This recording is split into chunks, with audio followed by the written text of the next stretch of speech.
Yeah, I guess we can get started now. I don't think it's going to be like a big space or whatever.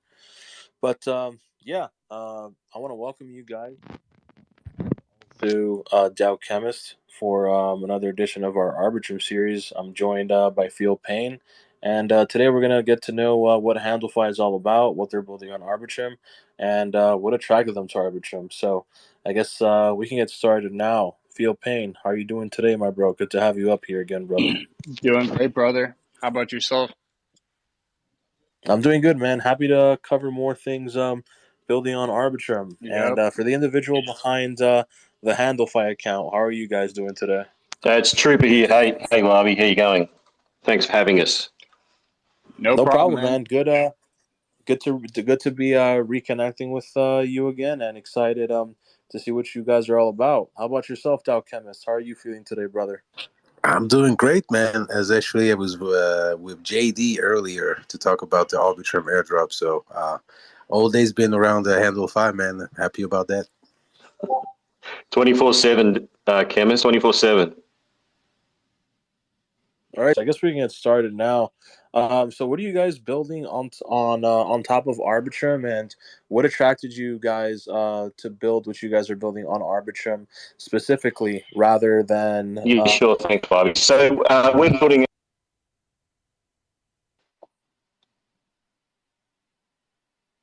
I think he Yeah, cut I think off. you cut Are you out, guys able to Handle. hear him?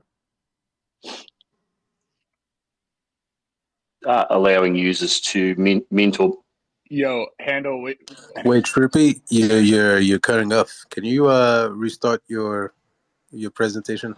We can hear you. yeah, sure. Do you want me to rejoin No, or no, we can hear you. I don't know. I think you just had it cut out for a second or something, but yeah, we just missed the whole intro into what Handle was. sorry, guys, wasn't very exciting, so you didn't miss me. No, so assuming I'm good to go. Spaces gives me spaces makes me it stresses me out. I blame Elon for this one. So Handle, really the genesis of Handle was the ability. Really, it's been around for probably coming up to 2 years now. But when we first started, there was a proliferation of US dollar stablecoin protocols sort of rolling out. Obviously, DAI being the sort of the granddaddy of them all, but and Tether from a fiat back perspective. But there was a proliferation of USD stablecoin. From our perspective, a recognition if I to succeed as a global movement, really, it doesn't make a lot of sense for USD to be the only representative stablecoin in the space. And of course, recognizing that USD is the king, and there's no doubt about that. But people who participate in, and obviously the States is certainly some aggressive stuff going on there with respect to regulation. But if the rest of the world was to participate in DeFi, there would be times and needs where they would want to do things in other currencies and have exposure to other currencies besides US dollars. So that was the genesis,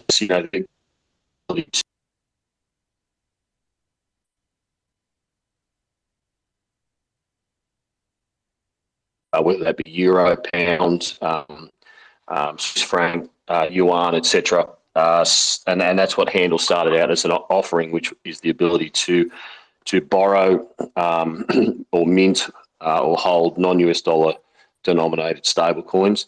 The stablecoin issuance model is really it has overlap with protocols like MakerDAO, DAI, in that it's over collateralized, or Liquidity, in that it's both over collateralized by ETH and that we have a liquidation model around stability pools, we call them keeper pools. So and preferentially liquidate under collateralized vaults. So in all cases, our stablecoins are collateralized at greater than 100%. And so that's really the initiation of the protocol. And then over time, looking to build utility. Obviously, a pretty strong use case around stablecoins is the steps towards generation of cross-currency exposures, i.e. an FX market. And when we first started building, actually, Arbitrum hadn't really launched. And, there was some sort of skepticism as to whether a chain in general could deliver the scale and cost efficiencies to deliver on over time. So really the a key use case is either speculation or hedging. So we move towards building a perps component to the protocol, and that perps component, still small but certainly growing, is based around a liquidity pool that was a fork of GMX's GLP. When we actually spoke to the GMX early on about possible inclusion multi-currency.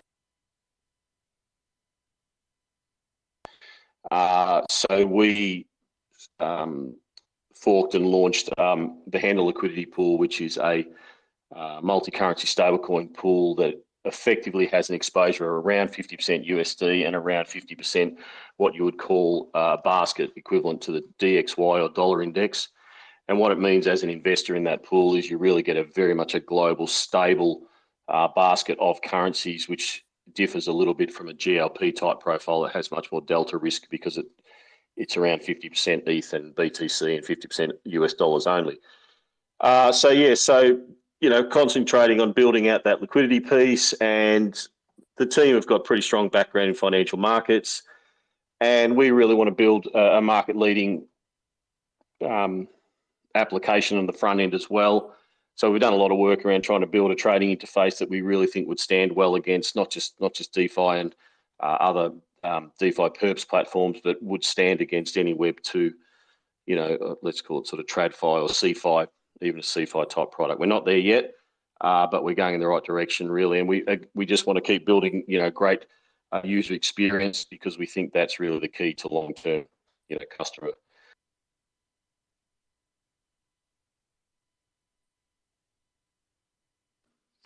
Are you guys able to hear HandleFi at the current moment? It was super, super choppy. Yeah, I'm sorry. I missed like the last half of what you said.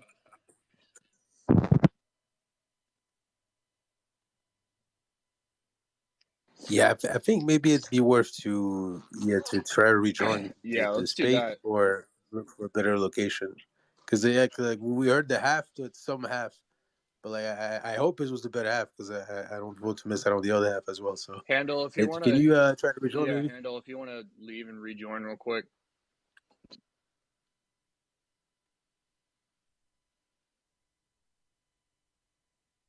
But yeah, in the meantime, like I've been spending most of my morning today just talking about HandleFi. Well, not necessarily HandleFi, but the Arbitrum airdrop, and I was with JD as well. So I'm a big fan of what they do. Obviously, a lot of you guys in the audience are traders. So when you think about the Forex market, it's such a large. I think it's the largest in volume. I think they trade around 7 trillion daily in different currencies, as Trippy was mentioning, right, from the dollar to the British pound, euros, and name all the currencies around the world, right? And as far as I know, right, the other project that did Forex on Ethereum, but the first one that did that on Arbitrum. And the marketplace, if you go on HandleFi, it feels like a for trader by trader platform, right? Like it kind of have that vibe of like and you can actually customize it like the 90s Wall Street trader with like the blinking lights and the green and orange colors. You can obviously customize the theme of it, but I think what you're tapping into is there's a lot of really cool marketplace that have come up with some interesting token economics on Arbitrum, things like GMX, for example, and using that similar liquidity pool model that reduces a lot of the impermanent losses and incentivize people to provide liquidity to traders. They can increase the liquidity and access to those forex pairs, right? And so obviously they're still like in the phase of growing and becoming themselves like a larger project, a large volume on Arbitrum. But what's really interesting is, in my opinion, right, like one of the product that in crypto has reached product market fit are stable coins. And for now, we're only dealing with the US dollar. And I think Tripper's point was, as we see more adoption in crypto, it does make sense for the adoption of other stable coins, and the ability to trade against them is going to be very interesting as we start to see real use cases. And obviously, Forex is for traders, but you can also imagine for people that want to store their currency on chain in an asset that reflects where they're located, then it could be also interesting. So yeah, I don't know if that covers some of the stuff you're mentioning, Trippy. Mr. Producer, can you make Handlefy a co-host, please? Perhaps that'll facilitate a better connection.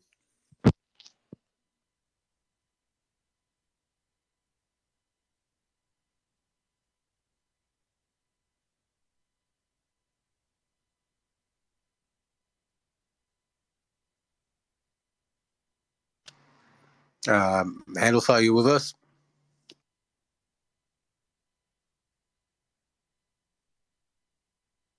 I guess not. The Twitter gods have caught him in the cypher. It says he's a listener still, so we'll just give it a second.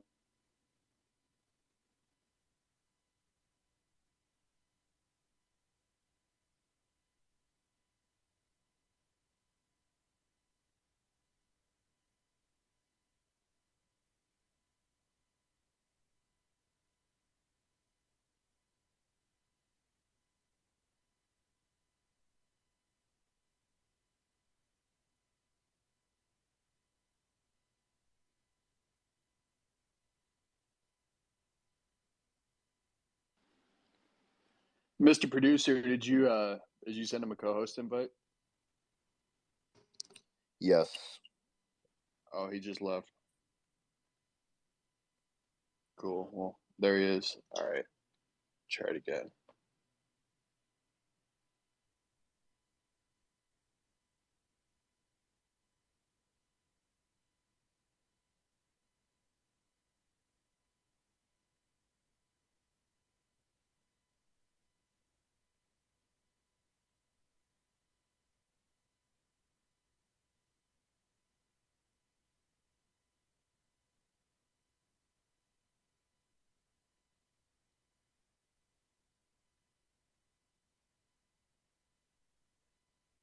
You guys able to see him as co-host at the current moment? Yeah, I see him as co-host. Okay. Is he on mute or off mute? I see him off mute. Yeah, I see him off mute as well. I see the spinning logo that says he's connecting.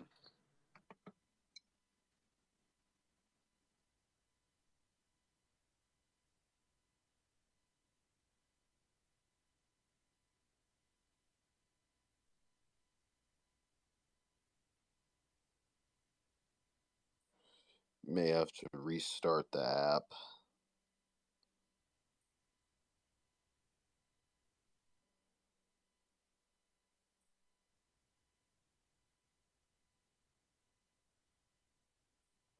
Yeah, I don't know. He may have to restart the app or something. Yeah. It's not looking like it's it's not looking like it's gonna work here. Let me DM him real quick. No, in the meantime, Dow, have you seen anything exciting on Optimism lately? I've really only been able to find Velodrome. That's really the only thing that sticks out to me at the current moment. Yeah, I'd say I'm obviously more bullish on Arbitrum. Like that, maybe I'm biased, but Guys, I think you there? Yeah, Yo, you're back. You're good. It's just, am I allowed to swear in public? Yeah, you can swear, man. Man, I fucking hate Twitter Spaces. It's a pile of shit.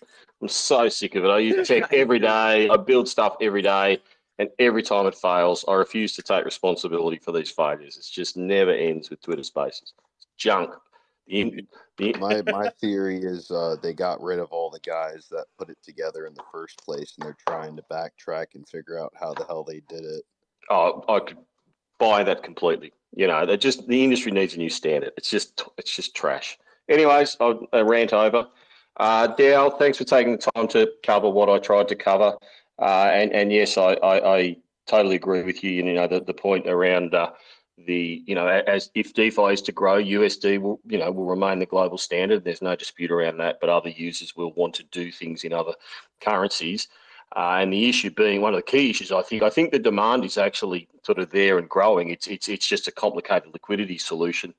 It's hard enough to bootstrap liquidity for a US dollar stable, let alone to try to bootstrap liquidity for 7 to 8 to 10, other denominated stables, and that's one of the reasons. Wait, is it me or you cutting off again? Not as bad, but like. No, I heard. Right. I think he's good. Okay, good. The last thing you said was people want tokens in different denominated currencies. Yeah, and that's one of the reasons why HLP or the fork of GLP is actually such a great solution for.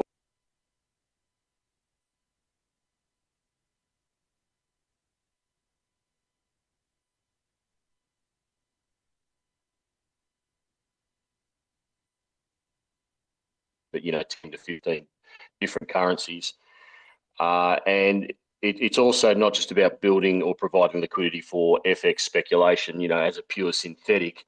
I mean, what we're trying to do here is build these for these stable coins such that a user is comfortable to hold a euro stable coin because they know it's backed by solid collateral like ETH, and they can then, whether they just want to hold it as an interim asset between trades, whether they want to use it for payments, whether they want to then speculate on it, so that we're sort of attacking multiple fronts here with the design of our entire system.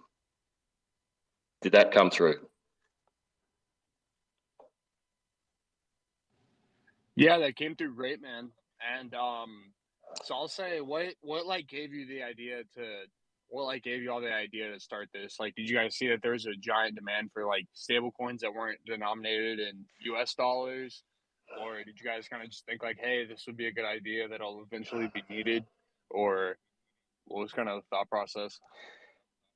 Yeah, well, I think it was a couple of things. One, there was obviously we've been in the space for a number of years. We love the space, and we just, sort of by logical extension, we consider that if it was to grow and succeed, that at some point, myself not being from the States, I don't transact in US dollars every day, apart from obviously what I'm doing, in DeFi. But US dollars is not my native currency, so and there's a lot of complications around. Let's use the word reporting and tax. But if you're domiciled in Europe, you have to report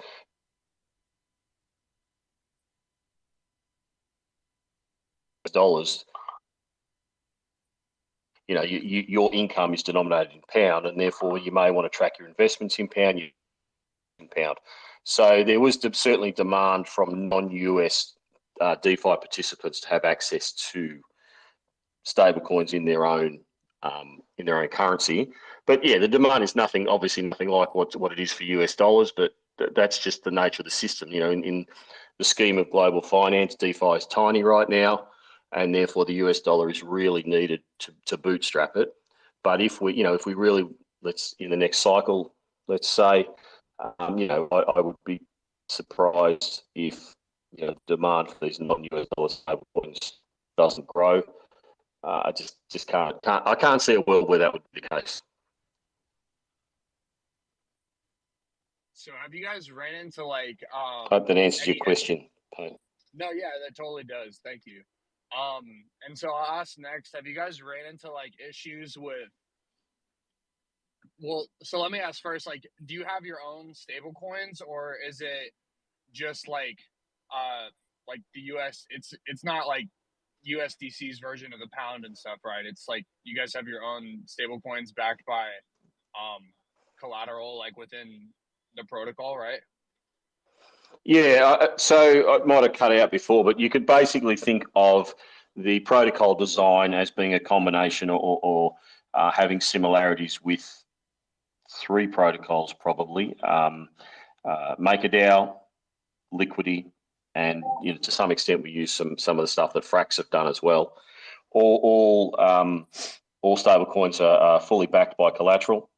ETH is our primary collateral that we hold, with also some USDC and USDT. And so stablecoins are issued against sort of over collateralized ETH vaults, which again, is sort of similar in a way to Liquidity and MakerDAO's DAI.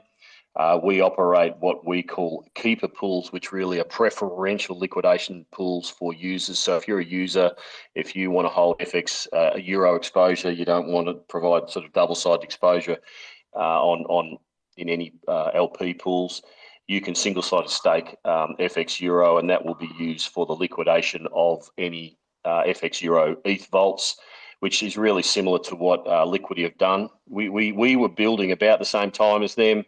It was sort of an idea that we came up independently, but regardless, they've got their stability pools that provide the capital for the liquidation of Liquidity's LUSD. We have what we call our keeper pools that provide the preferential capital for the liquidation of under collateralized vaults. So that basically means vaults are liquidated, when they become under collateralized, and anybody that provides the capital for liquidation is assured that they will be able to participate in liquidations and not have to play bot games and not have to pay massive sort of MEV type gas games in order to be able to liquidate under collateralized vaults. So yes, we do have our own stables. We have our own stables across, 8 to 10 different currencies.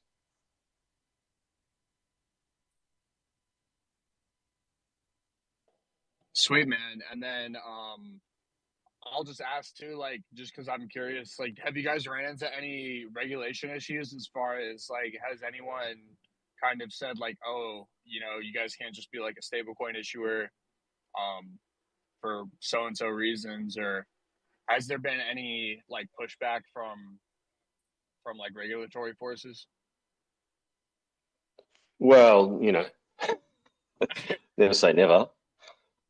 I think we're as at risk as every other stablecoin protocol. And probably actually that's not quite correct. We're certainly at less risk than a USDC type happened with recently with that. But at the end of the day, the space is in a regulatory grey zone. Nobody really knows the clear answers. We really don't market, or we're not actively marketing into the States in general, because that is quite a hostile environment, unfortunately, right now. So we hope that'll sort of, things will clear there. But yeah, I mean, DeFi and regulation, it's a tough one.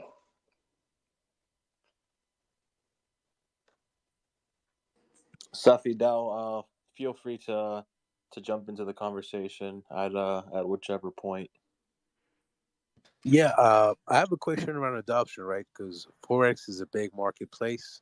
I wonder, what do you think is the easiest way to see mass adoption of Forex? Is it focusing on existing traders and onboarding them into Web3? Or is it more to focusing on Web3 community and teaching them about Forex? Or obviously it's a mix of the two, but if you had to pick one category or another category to get adoption for Forex trading in Web3. Yeah, thanks, Camus. It's a difficult one actually, and probably if you want to talk about, we love building tech and we love building what we're building, and we've probably made some. We could do better on that front with respect to, go to market and customer acquisition, and we're certainly working our way through that. My background is is a long time in financial markets, both on the sell side, derivatives dealing, and also on the buy side as a trader for large asset managers. So we've probably built a platform to some extent that reflects what I've seen across my journey in TradFi. And we've probably maybe thought that FX trading would be more native to a lot of DeFi participants than it is. So it's a bit of a stretch we're finding for some of them to move across from just trading pure, coins, tokens across to FX. So we're sort of just working our way through really, are we looking to bridge, as you've said, existing DeFi users across to FX trading, or existing FX users across to DeFi trading? And that's a work in progress is the short answer. I think over time, we do offer ETH and BTC which we route directly to the liquidity on GMX's GLP. So, that's, I guess, our way of supporting them in return for using, the friendly fork of the HLP GLP pool. And I think over time, we're going to just continue to try to find ways to both bridge DeFi users across to FX and FX users across to DeFi. So a bit of both.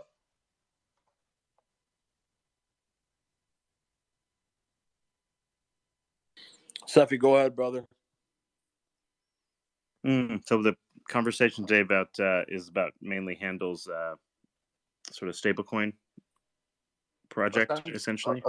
Yeah, basically, but we can open up the conversation to just like native DeFi stablecoins, given that like Handle does a lot of like forex markets sort of stuff. If you want to chime in, brother. Yeah. Well, I think the concern I've had mainly for DeFi based stables is like mostly surrounding scalability, and scalability in the sense that like ultimately for there to be someone to put up collateral to back a stable, like is there going to be sufficient is there sufficient incentive for the collateral providers to have that make sense? Like, what are you guys doing from that perspective? Like, let's say, for example, I guess you guys are on Ethereum, I'm assuming, but let's assume like I had some Ethereum, and what do I achieve by providing collateral to back these stable coins? Is it like, what's the return on that makes it worth it, I guess is my question.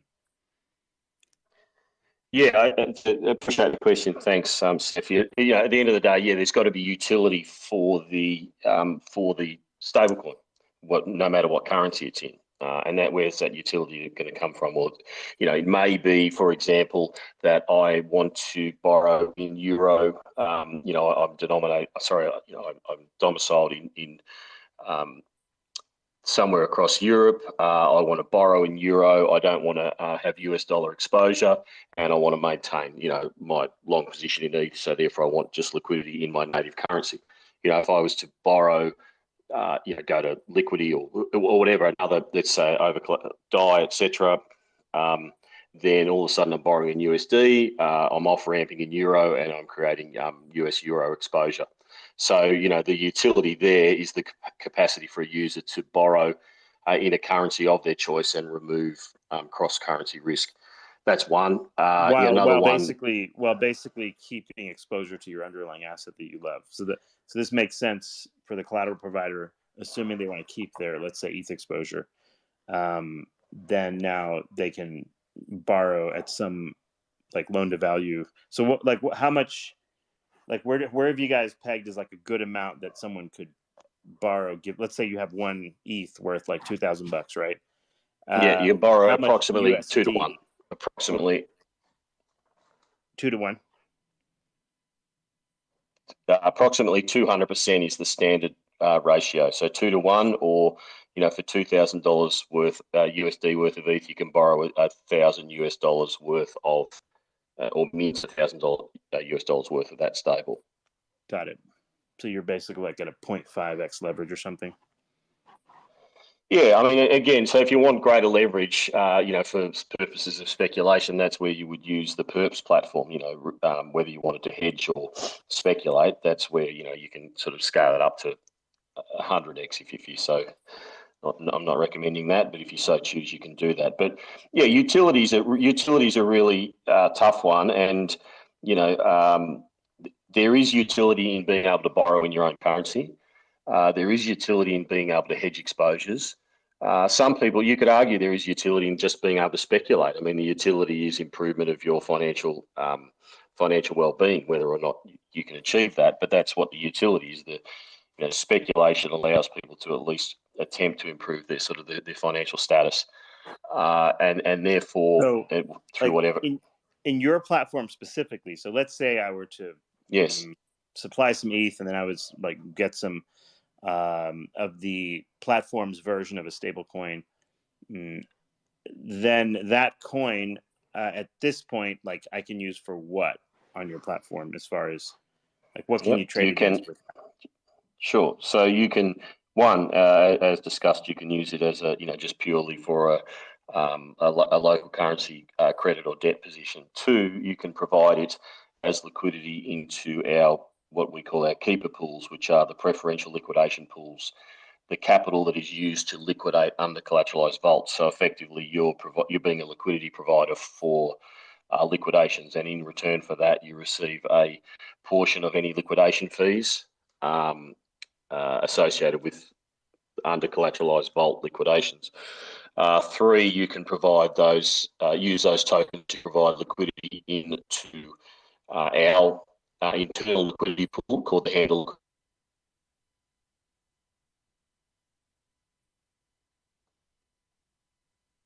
Used to fund leveraged FX positions for trading. So that's akin to GMX's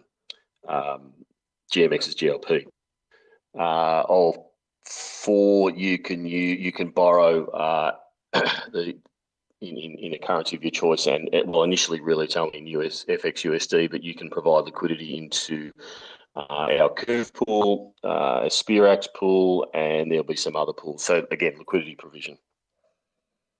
Now, I tend to personally, like, if I'm going to use a primary L1 asset as collateral, like, I typically don't go past maybe like 10 or 20% of the value in terms of how much I tend to borrow, only because of the extreme sort of volatility in the market.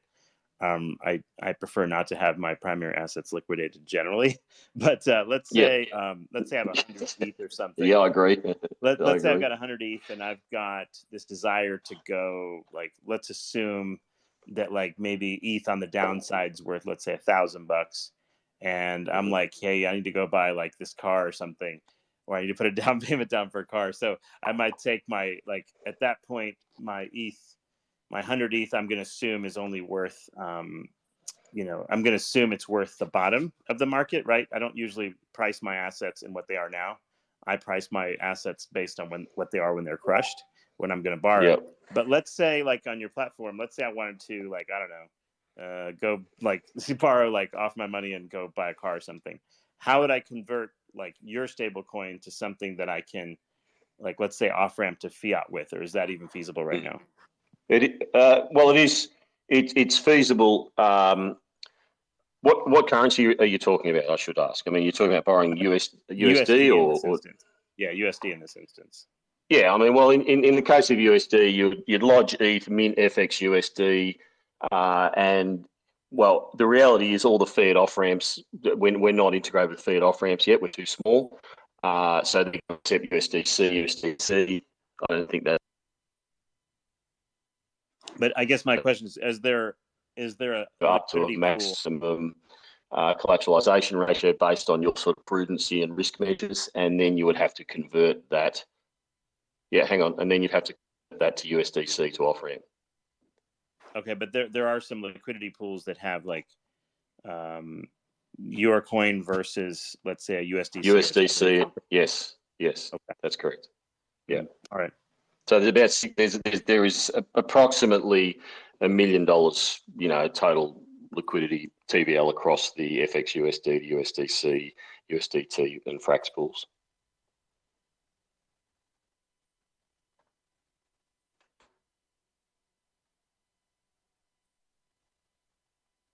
Cool. Yeah, that's pretty much all I had. But again, I mean, US dollar is not a core use case here. Anyway, just for clarity. I mean, there are plenty of competitors in the market that you can lodge crypto collateral and borrow a US denominated stablecoin.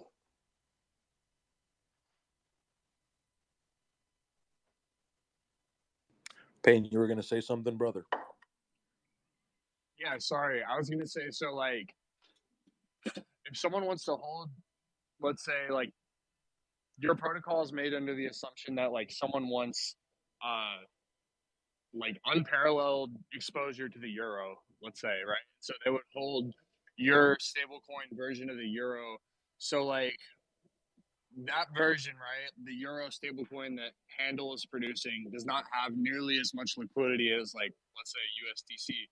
So like what is the incentive to hold that version of the currency versus, let's say, USDC, if it has less liquidity? Like, is it just, are you assuming that like they'll value having exposure to the euro over the liquidity aspect?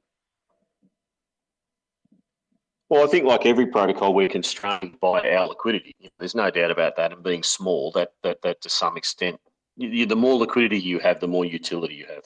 Granted, no dispute on that. So to some extent, as we grow liquidity, our utility will grow. But I think at the end of the day, in any market, it's about managing your exposures and having tools to manage your exposure. And sometimes you may not want exposure to US dollars. Simple as that. And sometimes you may not want to transact in US dollars, and we're trying to meet that need.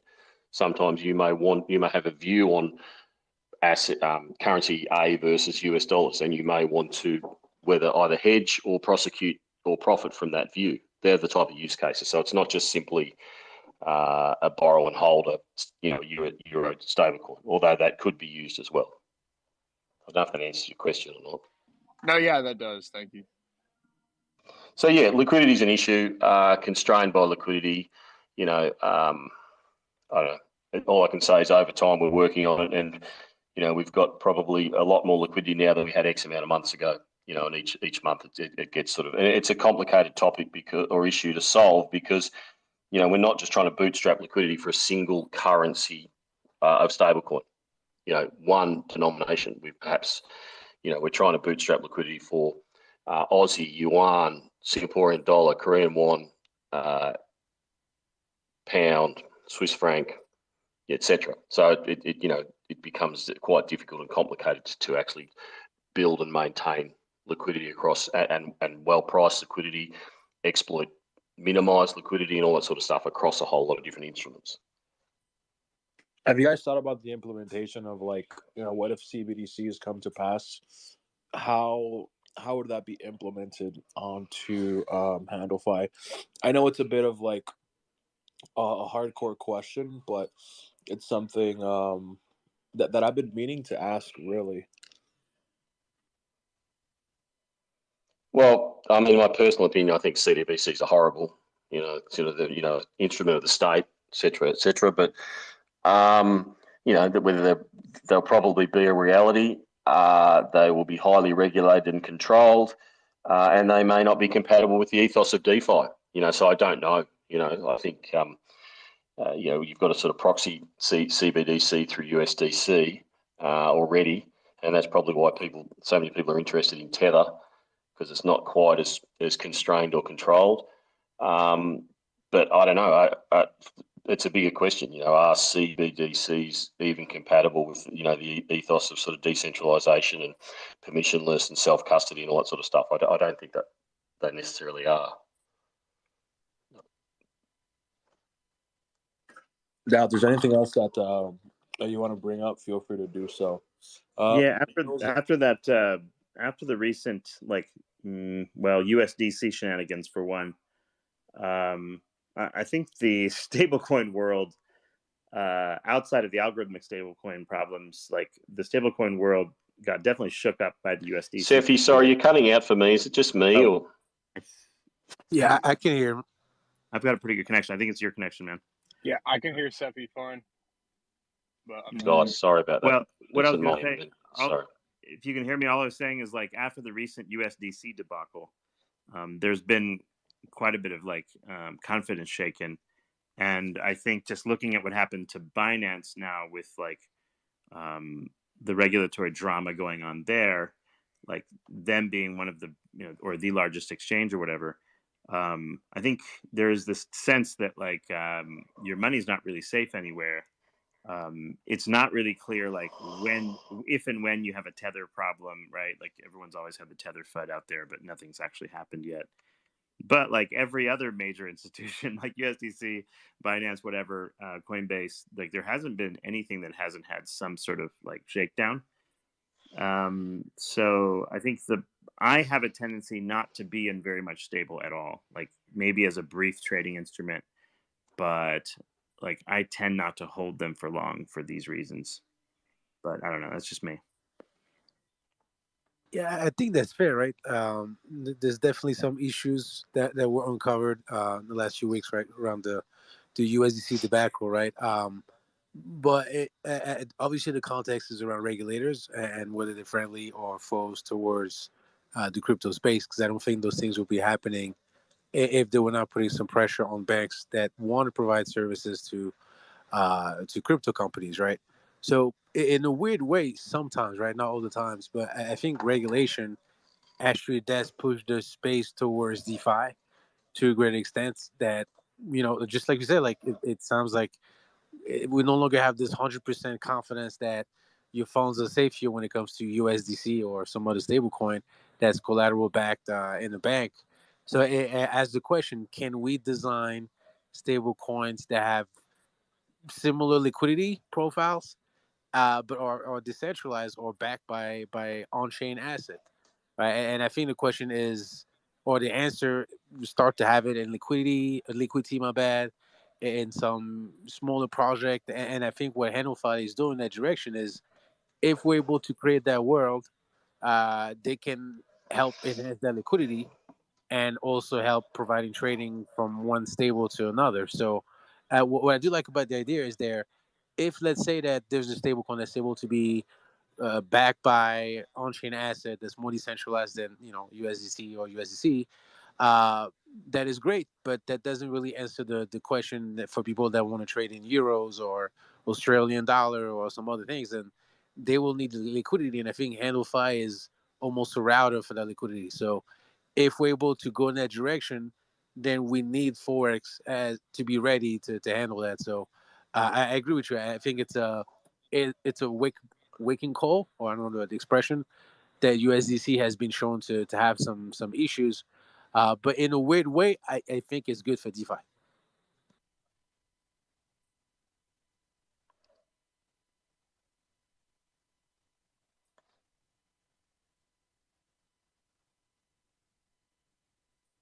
Yeah, like the more crypto native I've become, the less worried about converting to either stables or converting to fiat concerns me. Like my assets just slosh around in various DeFi and various chains or whatever.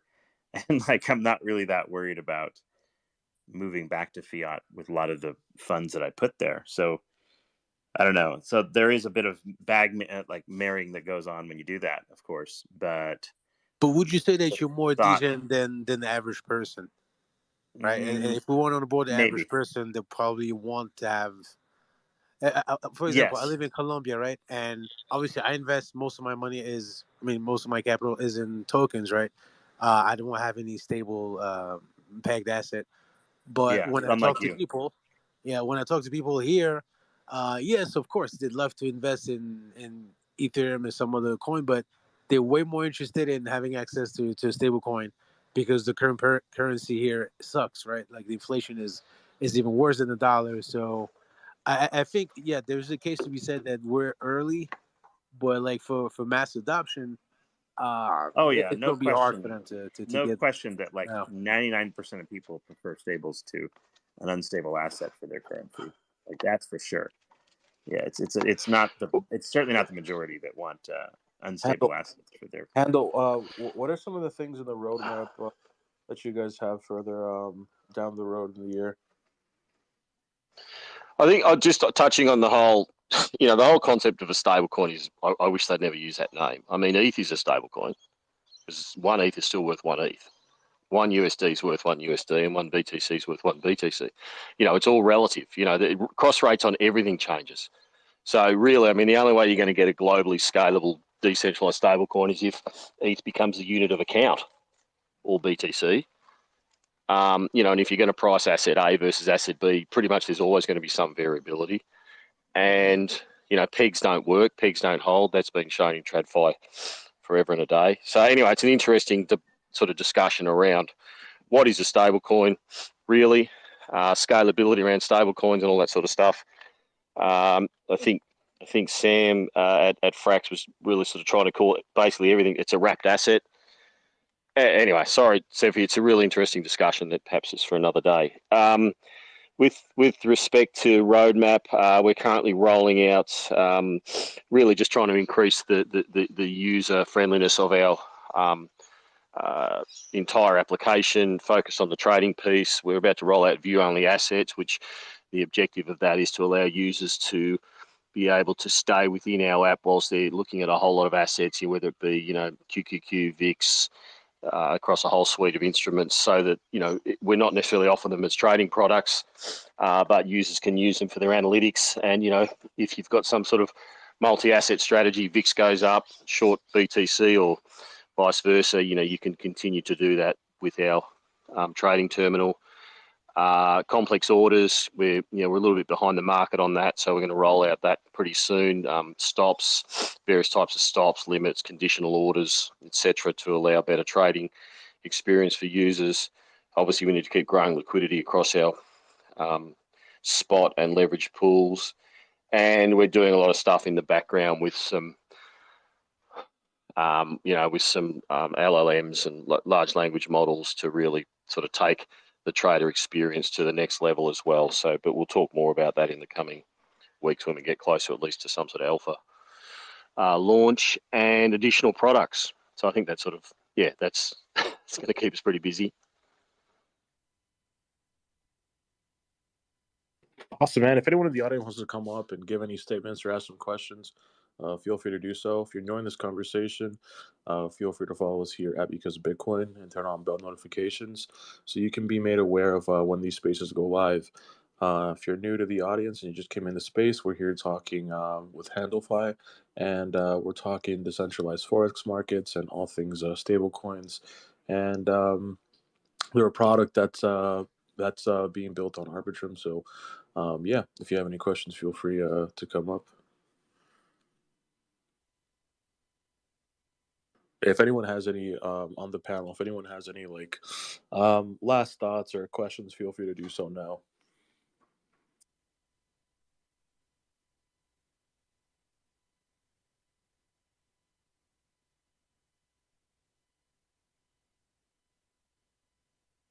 Okay, yeah, I guess we'll wrap up here, guys. I want to thank everyone for coming on the show. Big shout out to Handlefy and Safi, Dow, and Payne for coming on the show, being a part of our speaker panel. And for the guys in the audience, thank you for showing up and sticking around to listen. For tomorrow's show, we're going to be having Entanglefy, and that show will be done at 11 a.m. Eastern Time. Our producer will go ahead and share that shortly after the space, and you can catch a replay of this specific space on our YouTube channel under the playlists of Crypto World Radio. And Handlefy, where else can people learn about what you guys are producing and all that stuff? And also, how can people help out with things regarding the community and awareness and all that stuff?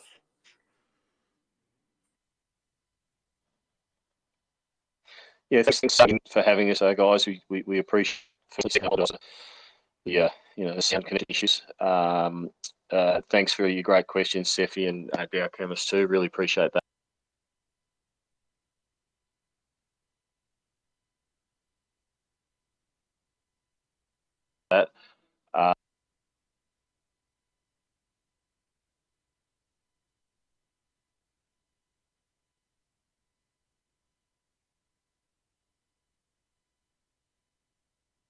Yeah, I think he cut off again.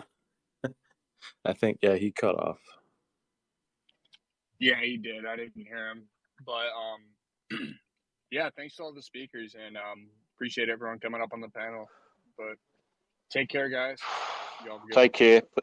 Thanks, guys. Bye bye. Later, guys.